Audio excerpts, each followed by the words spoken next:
Bisa bersih-bersih, cuci muka. Ini pintu saya tutup nih kali ini. Tutup. Lagi iseng-iseng main dengerin musik gitu. Tiba-tiba pintu kamar saya ada ngetok nih bang. Tok, tapi nggak kenceng ya, tapi kedengeran lah. Sempat saya kecilin volume laptop. Kok ada ngetok, siapa ya? Saya diemin. Pikiran saya kalau teman saya pasti dia ngetok-ngetok lagi. Saya antepin. Oh ternyata nggak ngetok-ngetok lagi, ya udah. Saya gedein lagi suara laptop. Nggak lama ngetok-ngetok lagi, tapi agak kenceng. Tuk gitu. Saya buka, nggak ada orang bang. Dalam aja, waduh. Jadi saya awal tuh kayak rapet ketindihan, tapi saya sadar nih, setengah sadar pas mata saya melek tuh, saya ngeliat ada tangan. Yang saya lihat itu tangan segini ya, cuman sepotong. Dia pucat tangannya. Jadi tangannya itu nimpa muka saya. Jadi kan saya itu telentang nih. Jadi muka saya tuh ditahan sama tangannya dia begini. Jadi seakan-akan tuh saya harus melihat ke sini. Pas pandangan saya ke arah ke kiri, di sebelah saya udah ada pocong bang.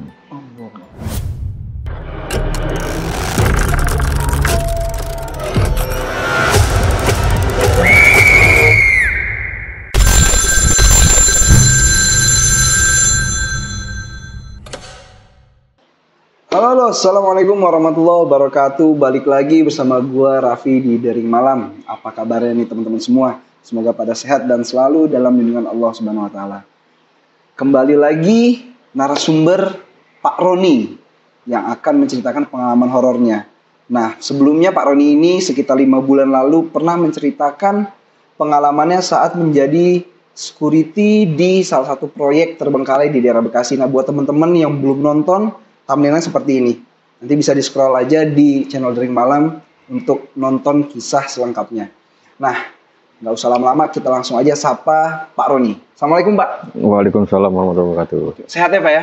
Alhamdulillah. Balik lagi nih ke Dering Malam nih. Balik lagi. Oke. Pak Roni kali ini tadi mau cerita ya tentang pengalaman Pak Roni waktu bertugas di Wisma Atlet pada saat COVID ya.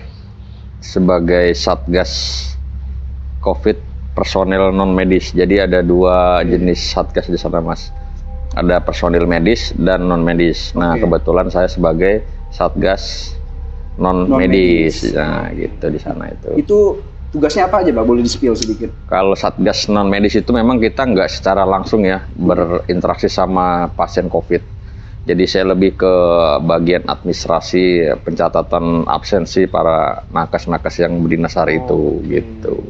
Terus ketika Bapak bertugas di sana, Bapak mengalami kejadian-kejadian yang lumayan. Ini lumayannya Pak Roni ini kadang di luar lumayannya kita gitu. Lumayan.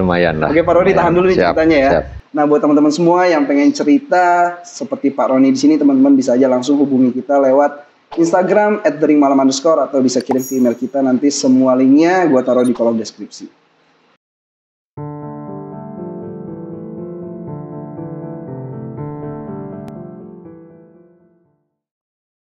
Jadi saya ceritakan dari awal saya ditugaskan dulu ya mas ya.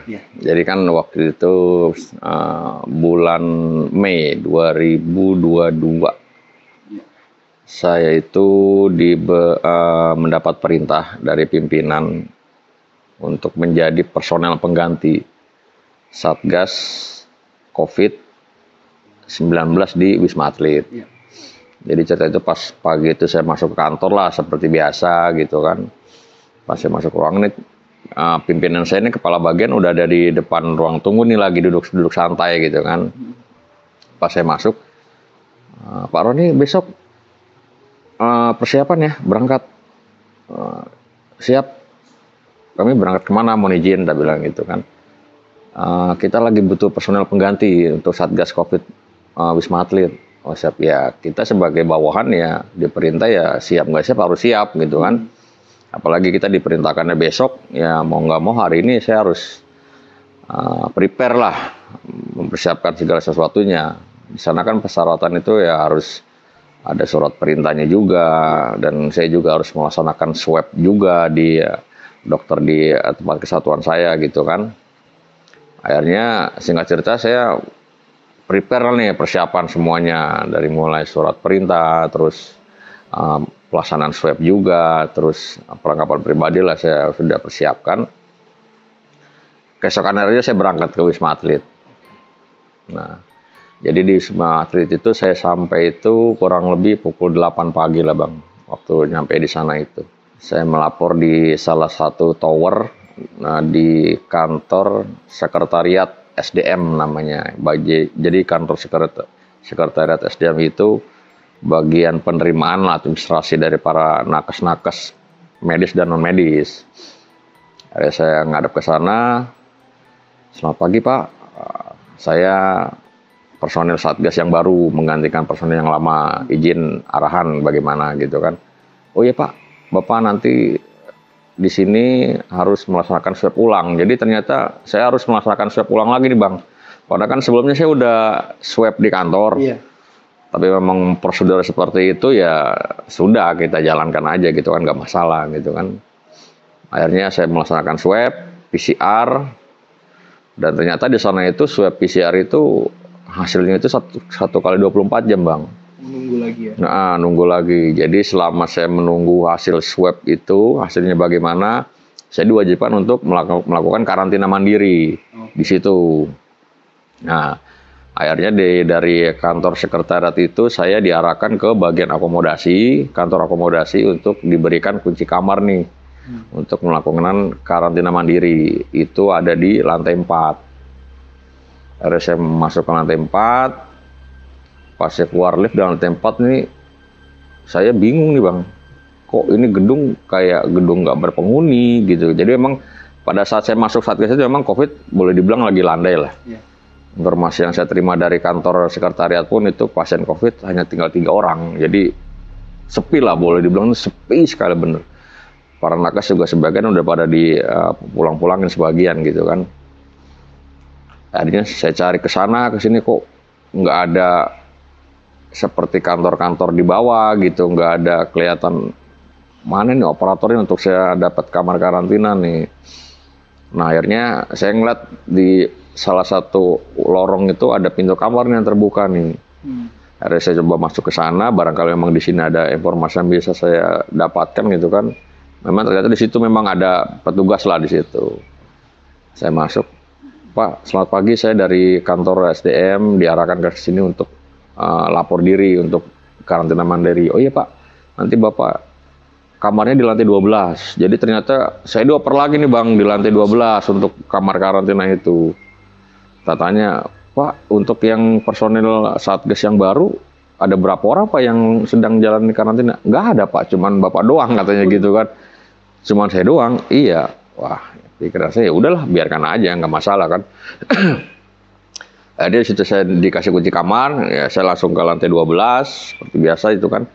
Keluar lift. Jadi keluar lift itu kita ke kiri itu ada tangga, sebelahnya tangga darurat, kiri kanan udah mulai lorong kamar-kamar gitu kan. Pokoknya sepi Mas. Sepi di situ tuh memang bener-bener nggak ada orang. Jadi cuman saya doang. Dan ternyata lokasi tempat kamar karantina saya itu ada di paling ujung dekat kaca tower. Jadi kalau kita ngeliat dari kaca tower itu udah pemandangan Jalan Raya Kemayoran lah. Akhirnya saya masuk ke kamar. Di sana ada 2 tempat tidur, yang satu double bed, yang satu single bed lah. Saya ngambil yang single bed. Ya pikiran saya ini, saya kan nyampe di kamar karantina itu kurang lebih jam setengah 3 sore lah. Saya pikir jenuh juga nih kalau nunggu sampai besok pagi, nggak ada orang gitu kan, bagaimana ini ya? Udah pikiran saya biarin aja lah, nanti saya ke bawah. Jadi sini aja malam nih mau ke bawah nih sambil cari-cari angin lah gitu kan, biar nggak jenuh juga gitu kan. Akhirnya malam saya ke bawah, itu saya di kamar kan habis sholat maghrib, sholat isya. Saya ke bawah karena di bawah tuh kita petugas Satgas itu udah ada dapat dukungan makan tuh Mas. Saya ambil makan nasi kotak, terus saya beli kopi juga di luar buat di kamar di atas. Itu posisinya masih sore, jam 9 malam lah saya naik ke kamar atas itu. Saya mau masuk ke kamar, saya naik lift, keluar lift. Pas saya turun tangga, itu tiba-tiba ada kayak dengar ada suara orang lagi ngobrol nih Bang, awalnya. Kayak ada orang ngobrol yang ketawa gitu kan, sekitar 2-3 orang lah. Pikiran saya, loh tadi pagi kan saya taunya di sini nggak ada orang gitu kan. Kok tiba-tiba ada suara orang gitu ngobrol. Tapi saya berpikir positif, wah mungkin memang ada orang di sini lagi main atau bagaimana. Ya saya tambah nggak iseng, ada temennya nih. Saya coba cari nih bang sumber suara itu kan. Saya belum masuk kamar tuh. Saya cari dulu sumber suara karena penerangan pada saat itu kan nggak full semua nyala lampu kan. Saya cari-cari, tapi kok nggak ada gitu kan. Perasaan di sini suara ini sumber suara, tapi saya cari-cari tuh nggak ada tuh. Akhirnya mungkin halu kali gitu kan pikiran saya kan. Akhirnya saya balik lagi nih ke kamar nih, menuju kamar. Nah yang seperti saya bilang tadi kan kalau dari lift mau menuju kamar kan ada turun tangga sampai tangga darurat. Saya ngelewatin tangga darurat dulu nih depannya mas. Pas saya di depan pintu tangga darurat itu saya dengar ada suara perempuan nangis awalnya di tangga darurat. Jadi pintu tangga darurat itu kan nggak nutup full ya bang, cuman separuh. Saya dengar kok ada suara perempuan nangis gitu kan, jelas banget suaranya. Akhirnya saya coba turun. Saya bukannya ini, lebih ke penasaran, takut tapi penasaran gitu kan. Saya turun nggak sampai full anak tangga, paling 2 anak tangga. Memang benar ada suara perempuan di sini nangis. Gitu-gitu kan. Ya saya mikirnya ini bukan orang, nggak mungkin ada orang, apalagi perempuan malam nangis di sini kan, apalagi nggak ada orang. Saya sambil ngomong di situ, ya udah lu nangis aja di situ dah. Yang penting jangan ganggu gitu kan. Hitung-hitung temenin gue, tapi yang penting jangan ganggu ya. Lu nangis itu sampai pagi silakan gitu kan. Pas saya ngomong gitu berhenti tuh bang, suaranya udah hilang tuh. Akhirnya saya masuk ke kamar. Ya mungkin itulah perkenalan pertama kali di kamar karantina. Jadi pada malam pertama karantina itu, ya alhamdulillah sih sampai besok pagi aman-aman aja bang. Udah nggak ada kejadian aneh-aneh lagi tuh. Aman, tidur pun aman gitu kan. Setelah makan ya, tibalah esok hari nih singkat cerita.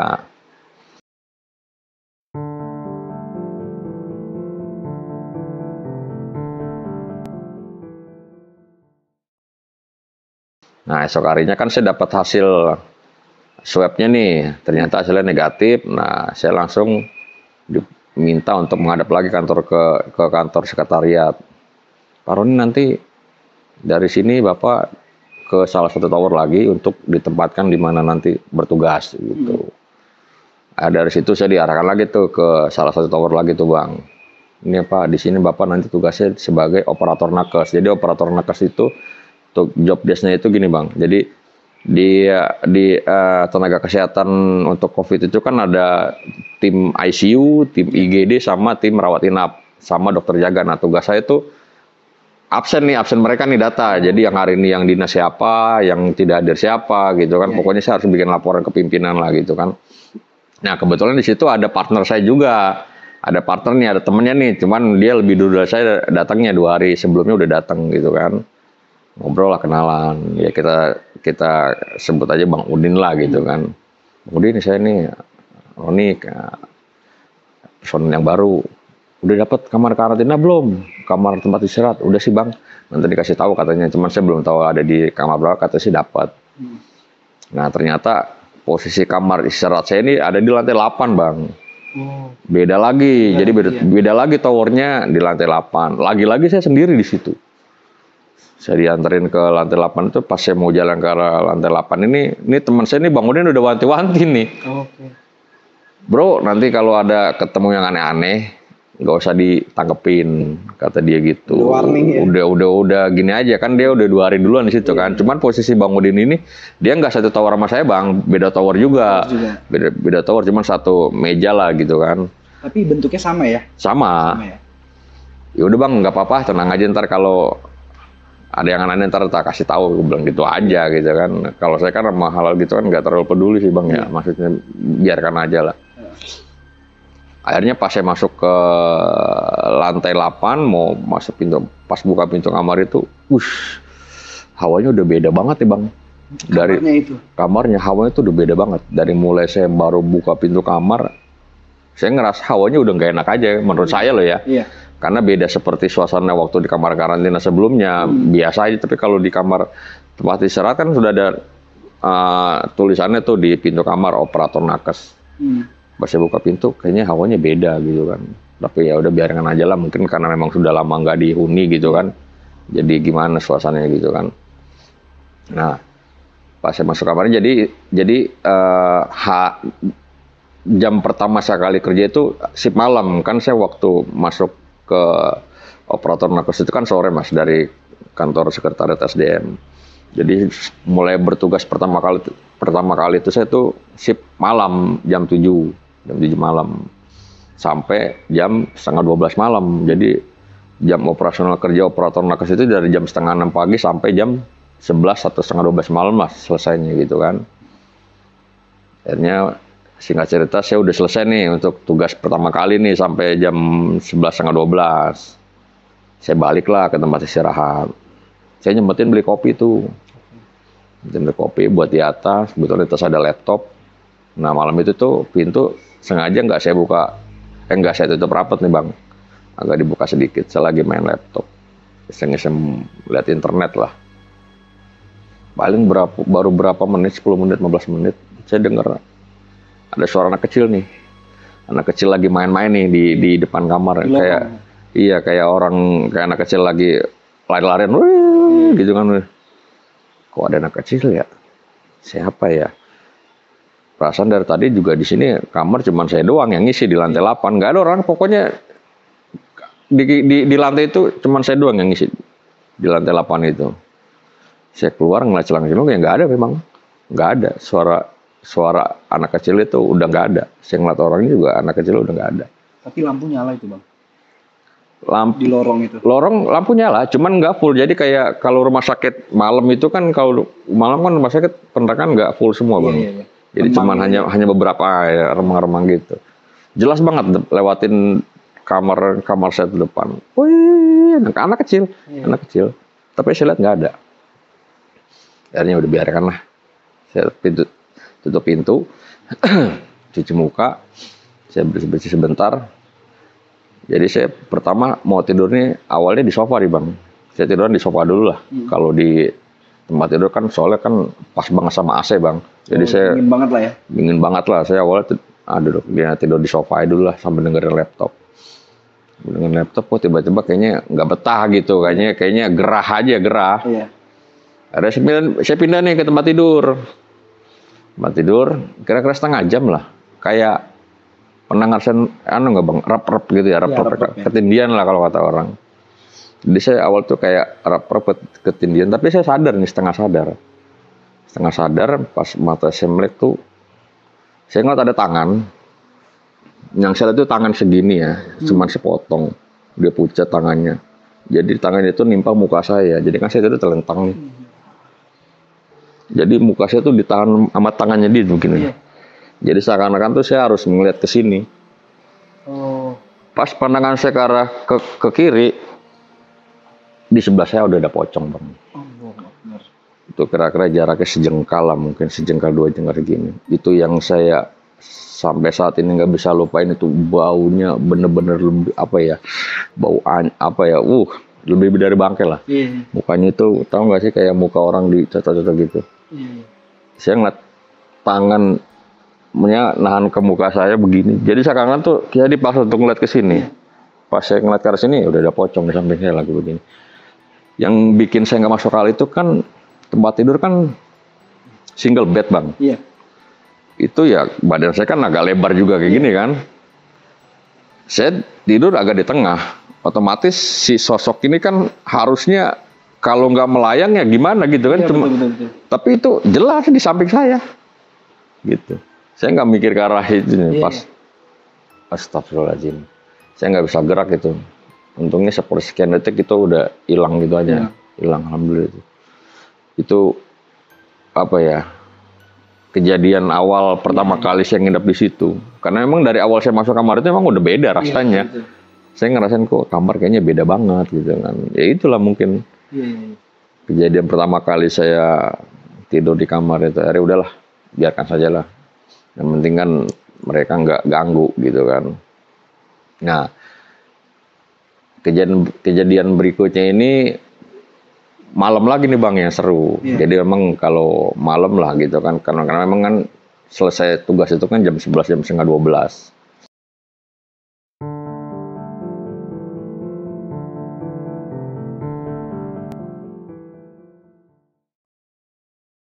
Jadi ceritanya waktu itu jam setengah 12 malam ini saya naik ke atas. Seperti biasa lah, saya pasti kalau ke atas itu pasti beli kopi dulu, beli rokok dulu buat di atas itu kan iseng. Sambil main laptop gitu. Bisa bersih-bersih, cuci muka. Ini pintu saya tutup nih kali ini. Tutup. Lagi iseng-iseng main dengerin musik gitu. Tiba-tiba pintu kamar saya ada ngetok nih bang. Tok, tapi nggak kenceng ya, tapi kedengeran lah. Sempat saya kecilin volume laptop. Kok ada ngetok, siapa ya? Saya diemin. Pikiran saya kalau teman saya pasti dia ngetok-ngetok lagi. Saya antepin, oh ternyata nggak ngetok-ngetok lagi, ya udah. Saya gedein lagi suara laptop, nggak lama ngetok-ngetok lagi, tapi nggak kenceng. Tuk gitu. Saya buka, nggak ada orang bang. Dalam hati, aduh. Ya oke lah, oke. Sempat saya udah emosi sebenarnya, udah kesal gitu karena kita udah capek dari pagi, ada aja yang gangguin gitu kan. Kemarin suara anak kecil, sekarang suara ngetok-ngetok, saya tutup lagi, saya rebahan lagi tuh di sofa. Saya udah nggak mau tidur di kasur lagi bang, udah nggak mau, saya tidur di sofa aja lah, biarin gitu kan, di sofa. Ada ngetok-ngetok lagi pintunya, tok, itu sampai 2 kali lah. Pertama tok, antepin, saya diemin. Ngetok-ngetok lagi, tok, langsung saya buka pintu, nggak ada orang. Akhirnya dengan setengah emosi lah, mau kalian apa sih, saya bilang di situ. Kalian ini namanya ganggu orang istirahat, saya bilang gitu. Saya ini capek mau istirahat, jangan ganggu kayak begini gitu. Nggak suka saya. Padahal di situ nggak ada orang. Kayak ngomong sendiri ya. Kayak ngomong sendiri karena saking keselnya, tau nggak sih, kita dari pagi sampai malam itu kita kerja, ya tiba-tiba di kamar kita waktunya mau santai istirahat ada aja yang ngisengin gitu. Saya itu aja, padahal sebenarnya takut, cuman ya spontan aja gitu kan. Akhirnya ya udahlah, saya masuk, saya pintu saya kunci, laptop saya ganti suara murotal tuh, musik murotal untuk inilah buat angin-angin ngisengan gitu kan. Saya tidur tuh bang. Nah itu sekitar jam setengah tiga jam 3 lah kalau kurang lebih. Saya kebangun nih, nggak bisa tidur lagi. Udahlah, saya niatin mau ke bawah nih, pikiran saya mau ke bawah, ngopi lagi, mau sholat subuh nih di bawah sekalian gitu kan. Saya keluar kamar nih bang, ceritanya jam 3-an lah kurang lebih itu. Jadi keluar pintu kamar saya ini kan langsung gedung lift khusus difabel. Jadi untuk lift umum itu saya harus keluar pintu kamar, belok kanan itu karena ada lift difabel, saya ke kanan dulu, muter gitu loh bang, muter ke kanan baru ke sini. Itu di ujung sana itu baru lift khusus untuk umum. Nah pas saya baru belok dari gedung lift difabel itu, tiba-tiba di depan situ ada suster bang. Suster? Perawat, iya. Jadi kalau suster itu kan kelihatan lah kalau perempuan kan dari cara jalan. Dia lengkap, pakai pakaian APD lengkap. Pakaian APD, terus kepalanya juga dibungkus kayak plastik gitu. Kemudian sepatunya juga dibungkus plastik. Saya sempat curiga, kok ada suster ya? Gitu kan. Aneh lagi gitu kan. Baik lagi ya, ini kan nggak ada orang di lantai ini, cuma saya doang. Tapi dilalanya saya tetap ngikutin karena pikiran saya dia memang mau ke arah lift, gitu kan. Ya kurang lebih jaraknya 20 meteran lah di depan saya itu. Saya ngikutin pikirannya, udah mungkin dia memang mau ke sana juga. Pas saya jalan berapa langkah, paling baru 5-6 langkah lah. Pernah lihat nggak sih bang atau pernah ngalamin nih suster nih orang jalannya pelan, biasa normal seperti manusia biasa, tapi tiba-tiba jalannya kayak dikasih speed 2-3 kali. Jadi jalannya normal pertama di depan saya, tapi selang berapa langkah dia cepat jalan, masuk ke pintu darurat. Itu nggak tahu nembus, nggak tahu gimana. Saya juga nggak aneh karena lampu kan begini. Itu yang saya heran itu jalannya bisa cepet. Jadi kayak video di rewind gimana sih ya. Jalannya awalnya normal biasa, normal. Saya ngikutin pikiran seorang, dia mau ke lift juga, tapi tiba-tiba jalannya gitu cepet. Jurus sekarang ke lantai bawah itu tangga darurat. Saya berhenti di situ kan, nge-freeze juga. Waduh, apalagi itu ya? Jam 3 pagi loh bang. Ada lagi yang kejadian kayak gini. Akhirnya saya nggak jadi tuh lewat lift umum tuh. Saya lewat lift disable jadinya, muter ibaratnya gitu kan. Balik lagi ya. Balik lagi, muter lagi. Sambil di lift tuh saya mikir, itu tadi apa ya, kok ada gitu kan, suster. Orang jalannya kayak gitu, cepet. Iya. Cepet loh bang, kayak film kartun cepetin gitu. Gitu. Ada bunyi ya bang, apa cuman gitu ya? Saya lupa ya ada bunyinya apa enggak ya. Kayaknya sih biasa aja. Lupa. Pokoknya memang soalnya kejadian cepet banget sih. Iya. Cepet banget. Lupa saya, cepet banget kejadian itu. Yang jelas itu saya heran di situ kok ada orang suster cepet banget jalannya. Iya. Akhirnya udahlah saya ke bawah. Saya ngobrol sama tukang kopi tuh. Iya. Kan di bawah kan ada tukang kopi yang 24 jam tuh yang pakai sepeda. Kenapa bang? Kok kayaknya bingung. Iya. Iya bang, tadi di atas yang nemuin ini. Wah biasa bang di sini mah. Dan tukang kopi itu di sini udah biasa, banyak nakas kok pasien. Dulu kan zaman COVID lagi meledak kan banyak yang korban kan, dari mulai perawat, pasiennya, terus jadi dulu juga katanya sebelum Wisma Atlet ini dibangun kan katanya pernah ada jadi korban juga kulinya katanya gitu kan. Sambil ngobrol-ngobrol ngalur ngidul gitu lah. Oh gitu bang. Iya, udahlah. Sekarang saya biarin aja. Yang penting baik lagi, yang penting dia nggak ganggu saya. Intinya silakan aja gitu kan. Udah tuh bang, dari mulai kejadian ketemu suster itu udah untuk beberapa hari ke depan itu nggak ada kejadian aneh-aneh lagi lah, aman-aman aja lah. Paling hanya suara-suara gitu udah biasa lah, saya anggap biasa.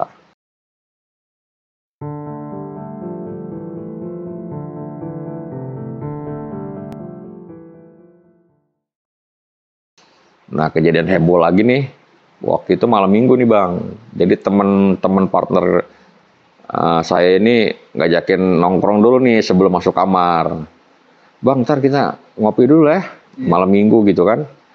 Ngopi dulu lah di sono di kantin kata gitu. Ya udah nggak apa-apa, sambil ngobrol gitu kan. Itu nggak kerasa sampai jam 1:30 malam itu bang. Di 1:30. Bang cabut ya, besok pagi kita udah masuk lagi loh gitu kan.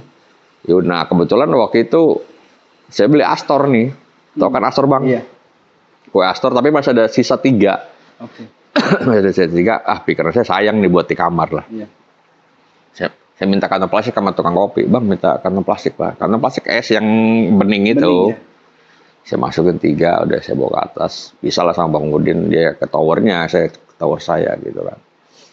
Saya masuk ke atas, barulah bisa naruh Astor sama lagi nyalain rokok, ambil ngeliatin laptop. Ini perasaan di ekor mata saya ini kayak ngelihat rokok saya kan campur ramil dulu. Iya. Perasaan saya ingat logonya itu masih ada di atas. Jadi kan rokok saya taruh asbak nih. Iya.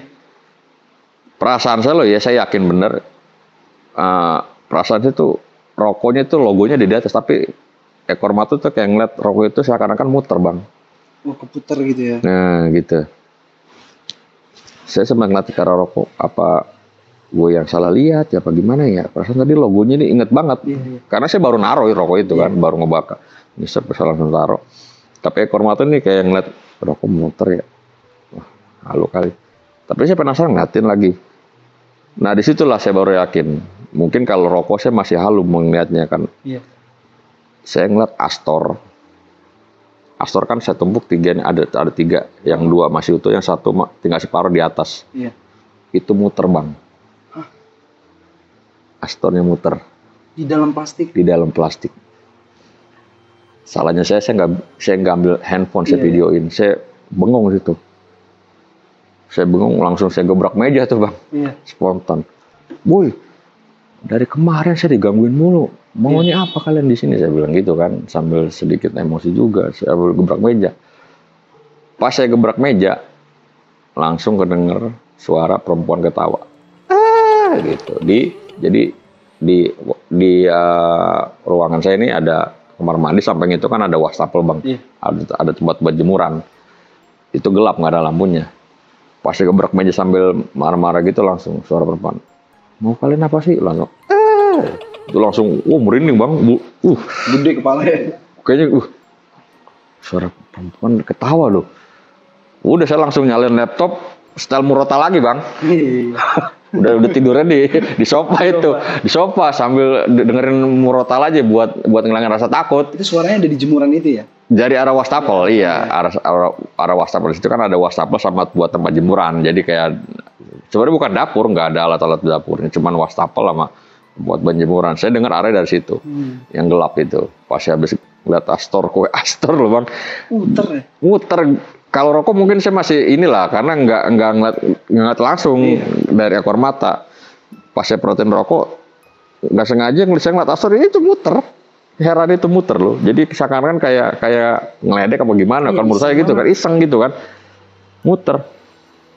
Saya bengong gitu, sambil ngobrol ke meja.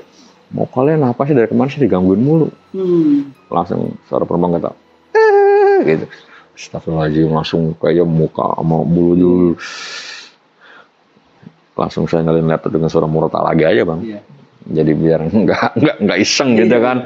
Udah tuh, wah nih kayaknya perasaan di sini gue sebulan kalau caranya digangguin gini terus gimana ya? Pikiran kalau sampai ada gangguan fisik yang terpaksa mau nggak mau saya minta pindah bang, pindah kamar gitu kan. Kalau sampai gangguan fisik gitu kan, ya alhamdulillah sih nggak ada kejadian yang fisik gitu kan.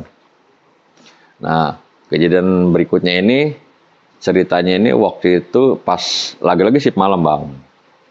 Shift malam kebetulan ada salah satu tim ICU yang timnya itu personelnya terlambat. Jadi katimnya ngelapor nih ke saya nih, Pak nanti izin ada salah satu personel kita yang datang terlambat, tolong ditungguin Pak gitu.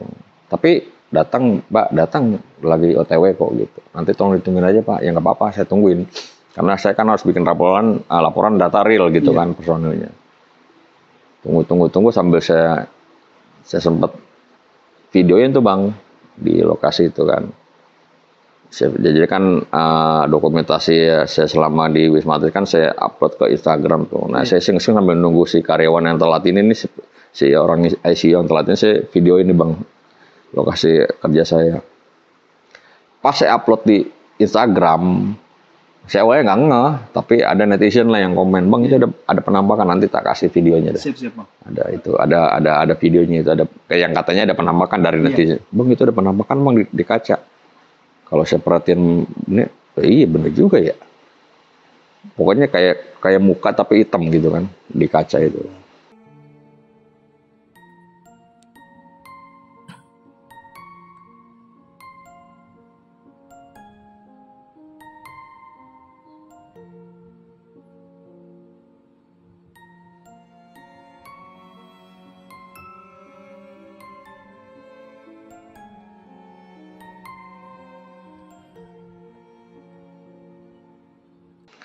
Nah, datanglah nih si personel yang terlambat ini nih bang, tapi setengah lari.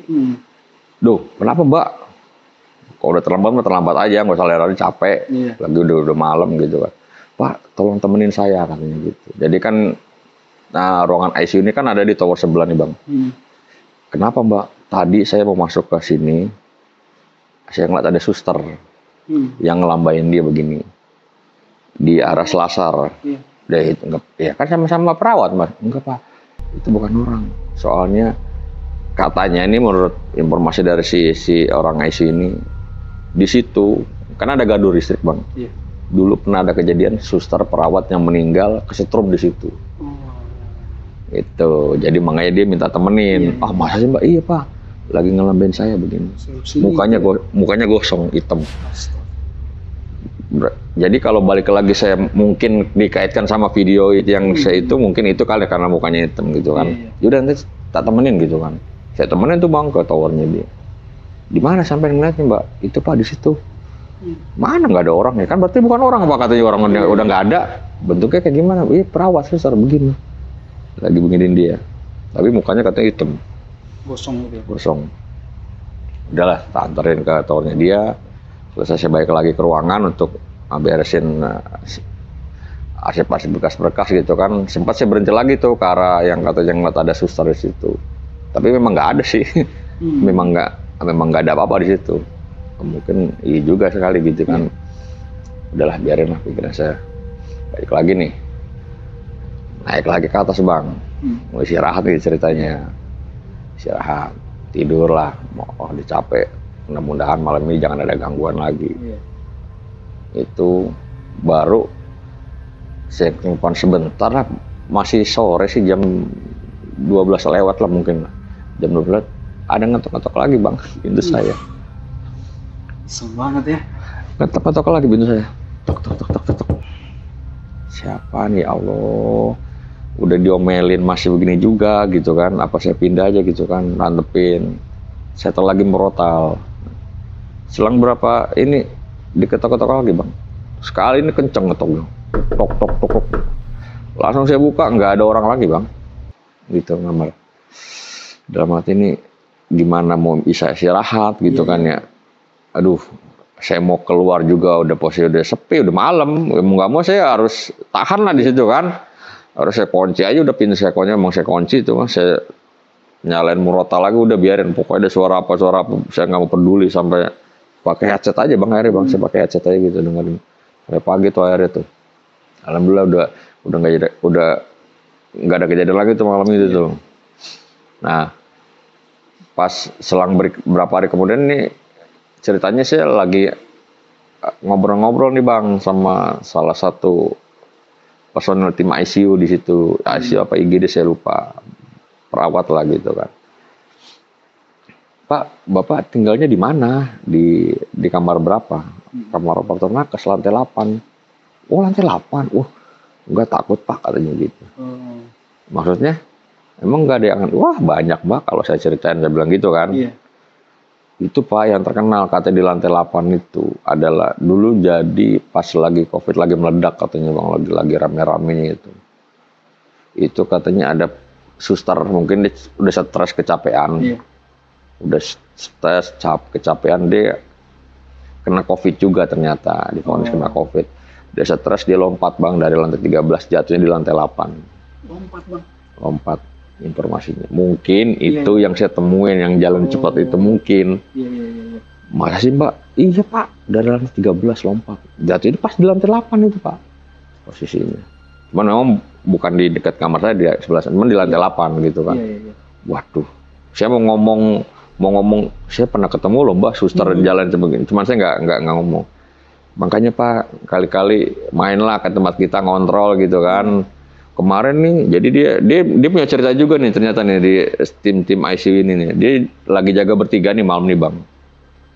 Lagi jaga bertiga, lagi ngobrol katanya lagi santai gitu jam 2 setengah 3 pagi katanya. Dia ngeliat apa tempat tidur pasien tuh yang bisa didorong itu bergerak sendiri bang, jalan. Sama mouse komputer dia gerak-gerak gitu. Itu katanya saking takutnya bertiga mereka. Jadi kan yang bertiga ini yang 2 orang muslim, yang 1 Nasrani. Nah yang 1 setel lagu murotal, yang 1 Nasrani setel lagu rohani pakai handphone. Jadi buat ngilangin rasa takut. Itu saking lucunya di situ. Sampai mereka katanya ke kamar mandi itu bertiga. Saking takutnya. Wah di sini mah banyak pak katanya, makanya sebenarnya kita betah nggak betah lah gitu. Wah ternyata banyak juga ya. Terus katanya juga di lantai 8 tempat kamar saya itu dulu ada sebelum saya personilnya itu dari kesatuan yang lain lah, maksudnya dari instansi yang lain. Di kamar saya itu lagi update data untuk personil kesehatan jam 3:30 pagi di depan laptop. Itu katanya ada anak kecil lari di sampingnya dia. Di dalam kamar? Di dalam kamar tempat saya itu. Ada anak kecil lari 3:30 pagi bang, lari lewatin dia, tembus ke arah kaca. Itu kan lantai 8. Ya, kalau tembus berarti kan jatuh. Baik lagi mungkin itu yang saya dengar suara anak kecil. Jadi memang kayaknya sumber ini di kamar saya gitu kan, banyak banget. Ya itulah jadi nyambung saya dengar dari cerita-cerita orang ini, dari yang anak kecil terus suster itu gitu kan. Waduh. Ya udahlah nggak apa-apa, biarin aja. Mudah-mudahan ke depannya udah nggak ada kejadian-kejadian lagi nih bang, karena gue ibaratnya di situ kan udah dikit lagi purna tugas nih. Mau purna tugas, bentar lagi selesai alhamdulillah. Mudah-mudahan udah nggak ada kejadian apa-apa lagi gitu kan.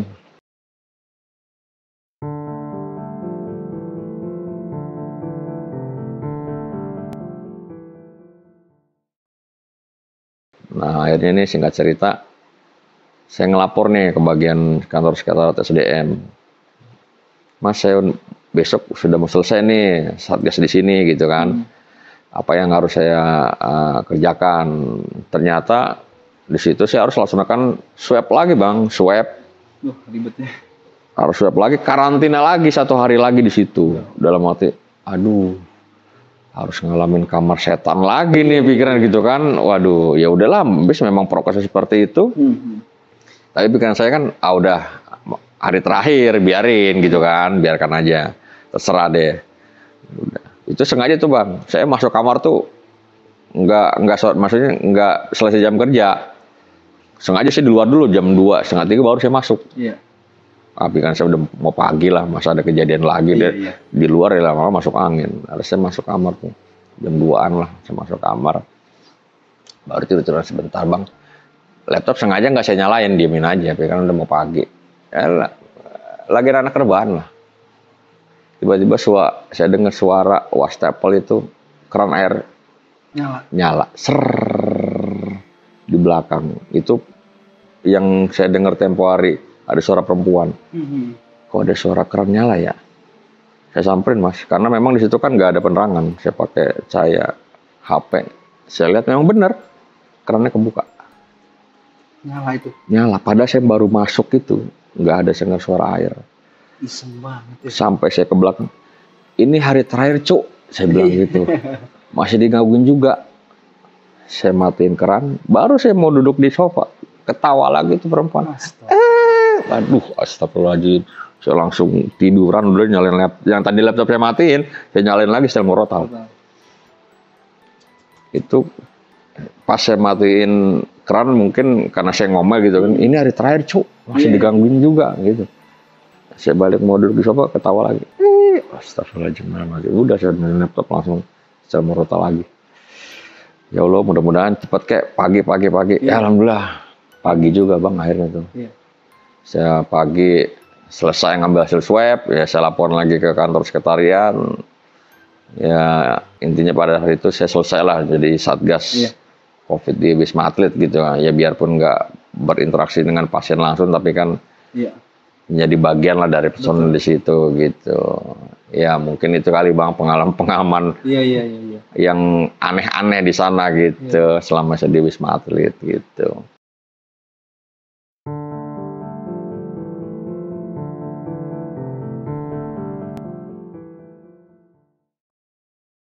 Oke bang, saya terbayang ya gitu, maksudnya dan luar biasa banget ini ketika abang lagi tidur yang pas ditindih itu, itu tangannya pucat bang. Pucat, yang saya lihat segini karena memang langsung ke muka saya, muka sama mata yang sini kan ke depan gini. Saya lagi tidur gini, jadi tiba-tiba tuh kayak gitu dipaksa. Kita dipaksa harus ngeliat ke arah kiri, pas ngeliat ke kiri, ya itu ada pocong. Tapi heran itu kan yang saya nggak habis pikir itu kan kasur single bed bang. Iya. Ya luasnya semana sih, apalagi ukuran badan saya kan lebar tadi kan. Logikanya itu sosok harusnya melayang ngambang atau enggak. Betul. Tapi saya nggak kepikiran ke arah situ. Pas sudah kesini-sini baru kepikiran kok bisa ya gitu kan. Tapi namanya makhluk halus kan. Iya. Pas saya nengok itu, ya itu yang nggak bisa saya lupain baunya itu bang. Itu baunya ada ya?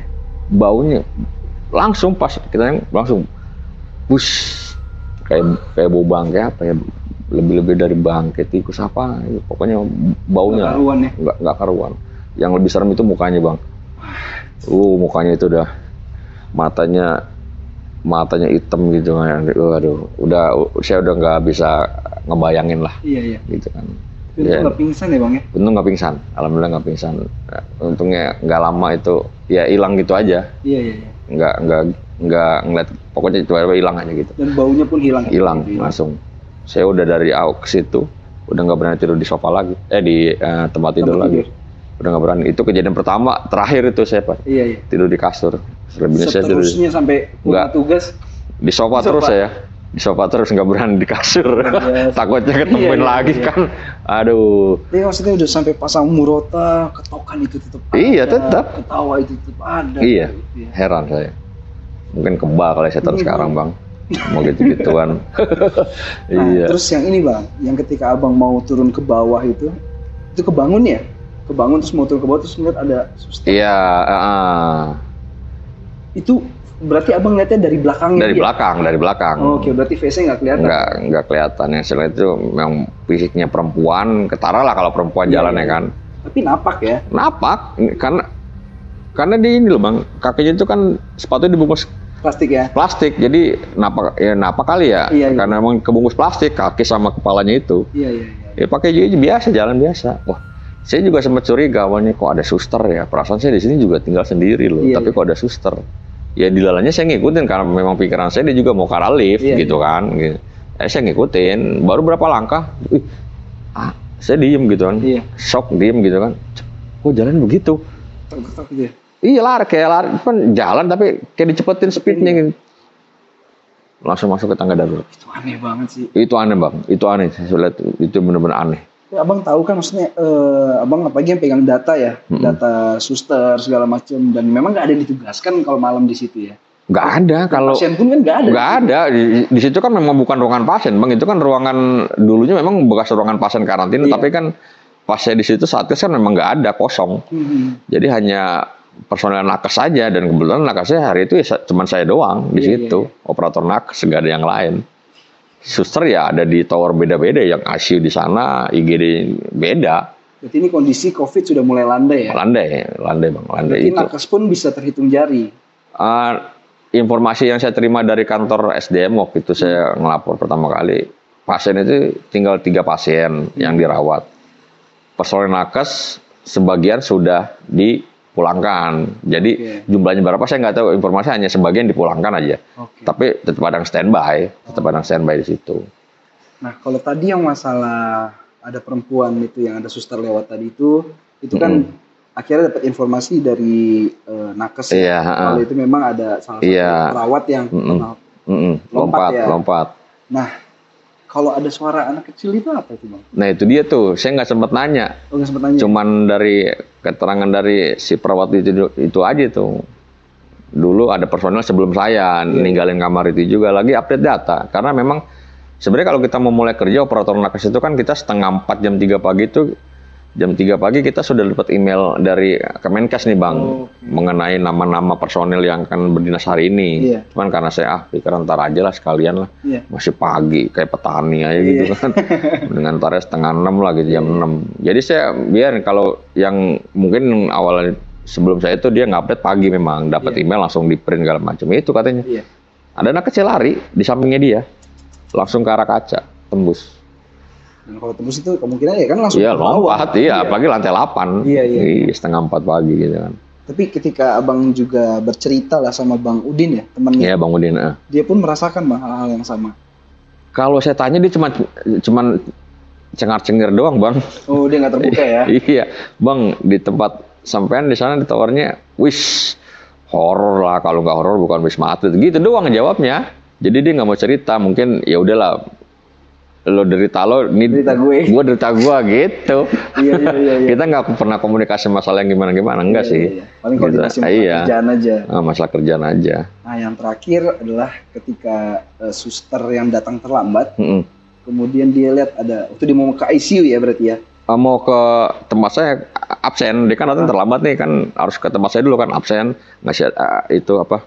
ID card. Iya, kartu ininya dia kan sambil tanda tangan gitu kan, sama foto, Oke. foto selfie kalau dia udah di tempat operator nakes nih, tempat absen gitu. Nah, dia lihat ada sosok suster juga di situ. Iya, jadi gardu ya. jadi kan mau ke tempat saya kan pintunya kan masuk nih, nah luar itu kan selasar tuh bang, Iya. tempat warawiri pasien diantar pakai kursi gitu kan. Nah dia ngeliat di situ, memang ada gardu listrik di situ. Mau masuk ke tempat absen sini dia sambil lari, lewatin ada suster katanya ngelamin gini-gini. Manggil gitu. Nggak manggil, cuman gini doang, Oh, suruh pelan, panggil dia gitu. iya ya. gitu. Cuman makanya dia kabur langsung masuk ke tempat saya, nggak temenin. Gila. Iya. Tapi itu ternyata korban ada pernah makan korban di situ ya. Iya, informasinya gitu dari orang ICU itu katanya gitu. Ada perawat yang meninggal kesetrum di situ katanya. Tapi saya nggak nanya kesetrumnya kenapa gimana, saya nggak nanya sih. Iya, iya. Nah, buat teman-teman juga pasti yang pernah mungkin nginep di sana ya, pernah dirawat sana mungkin tahu lah ya, pernah ngerasain bagaimana vibes-nya rasanya di sana. Iya, betul-betul. Luar biasa, Pak Roni. Gila ceritanya ini. Lumayan lah. Iya. Lumayan. Saya dari sebenarnya Pak Roni sampai sekarang masih merinding. Luar biasa, tapi nekat tapi Pak Roni lebih bukan nekat ya, lebih penasaran gitu ya. Terpaksa ya, kita tugas di situ, dapat kamar di situ, ya mau gimana lagi? Iya, iya. Ya paling kalau nanti ada yang penting mereka nggak main fisik aja. Iya, iya. Kalau udah kena main fisik ya paling saya minta pindah ruangan gitu aja. Kalau cuma gitu-gitu, ya udah takut ya takut. Iya, iya. Dia takut nih, ya udahlah biarin aja lah gitu kan. Tapi mentalnya luar biasa. Biarin aja, pikiran saya biarin aja lah gitu kan. Oke, terima kasih banyak Pak Roni sudah berbagi cerita di Dering Malam. Semoga lancar terus pekerjaannya, lancar rezekinya. Amin. Nah, buat teman-teman juga yang pengen cerita seperti Pak Roni sini, teman-teman bisa aja langsung hubungi kita lewat Instagram @deringmalam_ atau bisa kirim ke email kita. Nanti semua linknya gue taruh di kolom deskripsi. Dan jangan lupa juga untuk dukung terus channel Dering Malam dengan cara subscribe, like, komen, dan share biar kita semakin semangat untuk menghadirkan narasumber-narasumber lainnya dengan cerita horornya yang epic. Mungkin itu aja yang bisa kita sampaikan. Gua Raffi dari Dering Malam dan Pak Roni pamit undur diri. Assalamualaikum warahmatullahi wabarakatuh. Waalaikumsalam.